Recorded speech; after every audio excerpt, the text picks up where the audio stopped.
What is your go-to brassica for that perfect comfort dish? Whether it's creamy, hearty, or savory, I would love to know which brassica makes your meal extra special. Please comment below. Brassicas. They may not be the first thing that comes to mind when we think about our vegetable gardens, but these versatile plants are not only hardy and easy to grow, but they also bring a rich variety of flavors and textures to our kitchens. Today we're going to explore 15 different types of brassicas you can grow in your garden and use in your kitchen. These leafy greens and even root vegetables all come from the same family, but they each bring something very unique to the table. Let's dig in. Brassicas belong to the mustard family, a diverse group that includes everything from the familiar cabbage to broccoli, cauliflower, and kale, and so much more. But also, brassicas are known as cruciferous vegetables, and that's because when they bloom their little flowers, it is shaped like a cross. Now, how cool is that? Now, with a little bit of care, brassicas can be very rewarding to grow. I'm going to be giving you some key tips in planting and growing brassicas. Tip number 1 is to choose the right variety and also to plant at the right time. Now, brassicas, they are a cool season crop and they thrive in weather anywhere from 45 to 75 degrees Fahrenheit. So by choosing a variety that's going to grow well in your season and in your climate is going to make or break your brassica harvest. I live in Florida, so obviously I'm going to choose some varieties that's going to be more heat tolerant. Also, you're going to want to plant and sow your seeds at the right time. You can do this indoors under a grow light anywhere from 6 to 8 weeks before your last frost state, or if you live in a warmer climate, you can also accomplish this by just sowing directly outside anywhere from 4 to 6 weeks before your last frost state. Tip number 2 is to prepare the soil. When you're preparing your soil, make sure that your pH is somewhere between 6.5 to say to 7.0. If you need to raise your pH, just put down some lime, and if you need to lower it, just put down some sulfur. Also consider what kind of fertilizer you're going to be using because brassicas are heavy feeders, so putting down a really good all-purpose fertilizer and then also something to encourage some good leafy growth will be great in getting your brassicas off to a good start.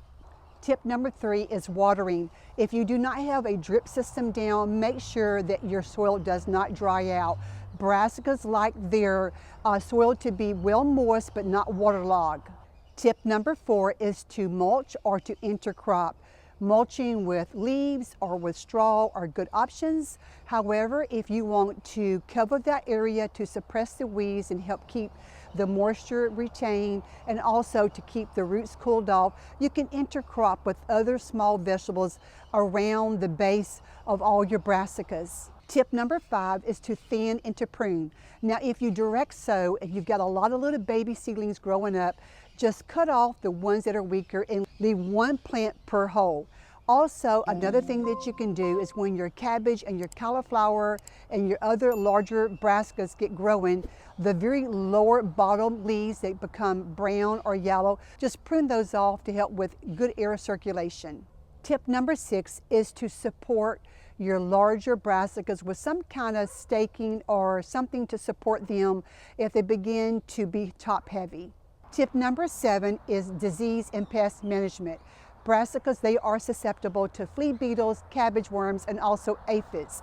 You can use row covers and also you can introduce and encourage beneficial insects like ladybugs. Another thing that you can do for pest and disease management is to use crop rotations.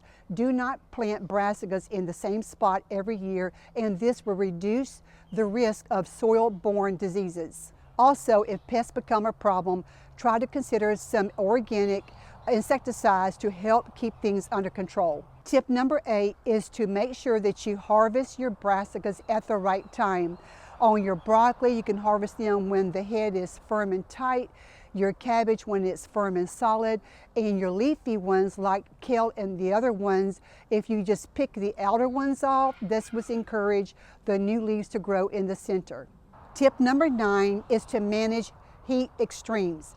Now, because brassicas is a cool weather crop, they do not like the extreme heat, say anything getting over 75 degrees Fahrenheit, and that's kind of pushing it. So if you see it's getting too hot, just try to have some shade cloth ready so you can cover those brassicas to try to get them finished to harvest so you can enjoy all the labors that you have put in to create a bountiful harvest. So by following these brassica gardening tips, it can help you to have a more productive harvest, and that means more fresh brassicas in the kitchen. Now I'm going to give you some tidbit information on these 15 brassicas. Let's kick things off with the most common brassica, cabbage.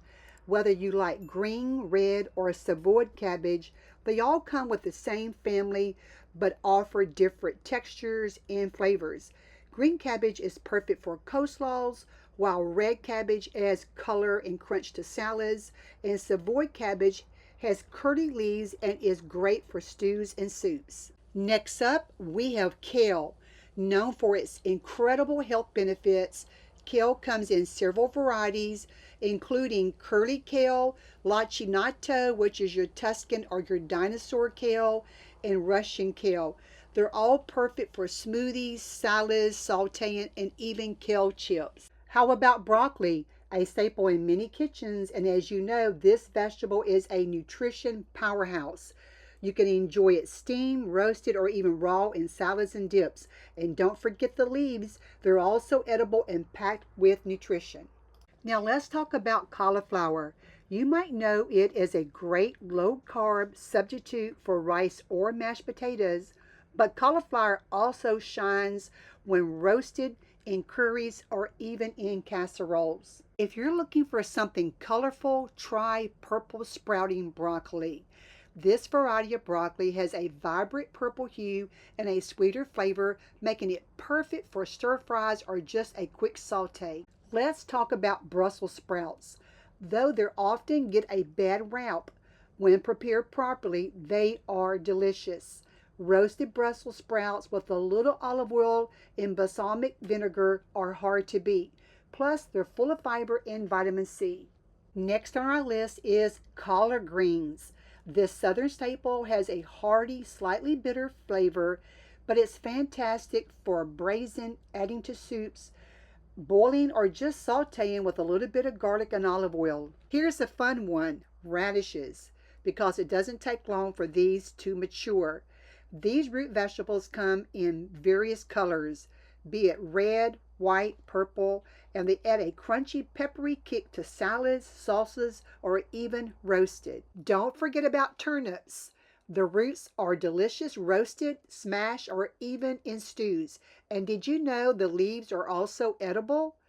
They make a great addition to soups or fantastic when sauteed. Have you ever tried kohlrabi? It is a cross between a cabbage and a turnip.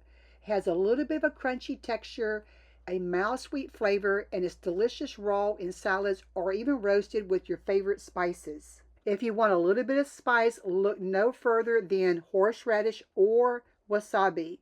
While they're not always grown for their heat, wasabi leaves and the stems can add a punch of flavor to your meals, and the plant also offers a fascinating ornamental look for your garden. Bok choy is fast growing, thrives in cooler weather, and it's great in salads and stir fries. Watercress is a delicious and nutrient-dense herb that grows in moist environments. Growing this at home would be health boosting, and it's good for soup, salads, and sandwiches. Arugula is a spicy, flavorful green that grows quickly and easily in most gardens. It's a great addition to salad sandwiches or just a garnish. Last but not least, rutabaga. Rutabagas are a hardy root vegetable that stores well and can be harvested well into the winter months. They're high in fiber and nutrition, and with their earthly flavor, rutabagas are perfect for roasting, smashing, or adding to stews. Now that we have gone over 15 different types of brassicas, which one will work best for you in your climate? Let me know in the comments below. If this video has been helpful for you, please remember to give it a thumbs up.